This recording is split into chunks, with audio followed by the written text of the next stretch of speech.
Trying to find the right mental health professional for your needs can feel daunting at times.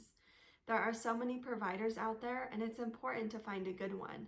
When you're struggling with things like depression, anxiety, eating disorders, or other various mental health issues, it can be hard to know who to get help from. There are endless types of therapy and endless types of therapists with different degrees, certifications, specialties, and this can make it feel impossible to find the right therapist for you. So in this video, I want to talk about the different kind of mental health professionals that are out there and what would be the best option for you.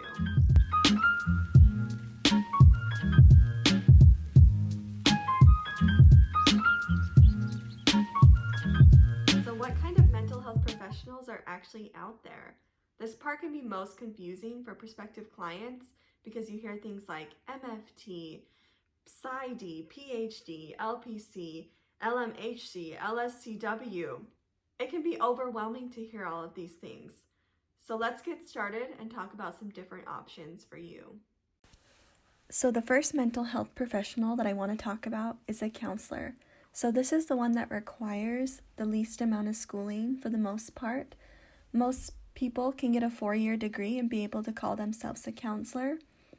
So they'll be able to advise you and help you, but they cannot offer treatment plans and they can't give you official diagnoses.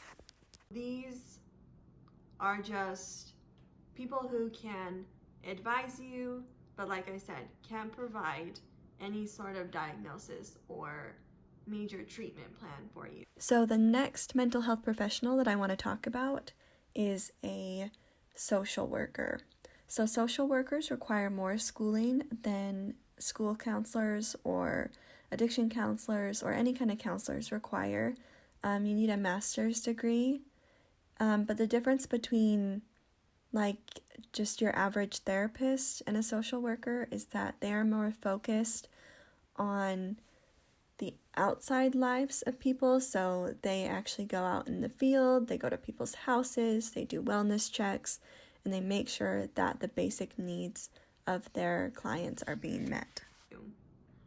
The next one I want to talk about is an LMFT. So this stands for Licensed Marriage and Family Therapist. So with a licensed marriage and family therapist, they are trained to diagnose and they can provide individual or group counseling. They have a little more schooling under their belt, a 4-year degree, and then they have a master's degree and in a specialty in marriage and family therapy. So again, these are ones that, yes, they can diagnose you and they can provide treatment plans for you. The next one I want to talk about is a psychologist. So with a psychologist, they have 2 different routes. They could be a PsyD or they could be a PhD. So a PsyD is more focused on clinical, not so much focused on research like with a PhD. And this has even more schooling than an LMFT would. They have 4 years of undergrad, and then they have another 4 years for a doctorate degree, and then it included more clinical hours after that. Same thing, like I said before, these 3, they're all going to feel very similar to you. They do similar things, especially with the LMFT and the psychologist. You know, you sit down in their office, they provide you treatment, they give you counsel. And so to you, the client, it doesn't feel much different.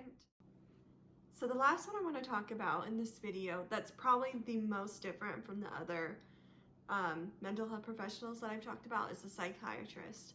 So a psychiatrist is an MD. So that means in addition to 4 years of undergraduate, they go to another 4 years of med school, and then they have residency following that. So psychiatrists do things a little differently than your average psychologist or other varying therapists. So they are ones that can actually prescribe medication to you. And because of this, they tend to be more research-based. Most psychiatrists don't see clients on a regular basis. If they do, it's just more of a med check sort of visit, about 15 to 30 minute visit, just to make sure that their medication is working.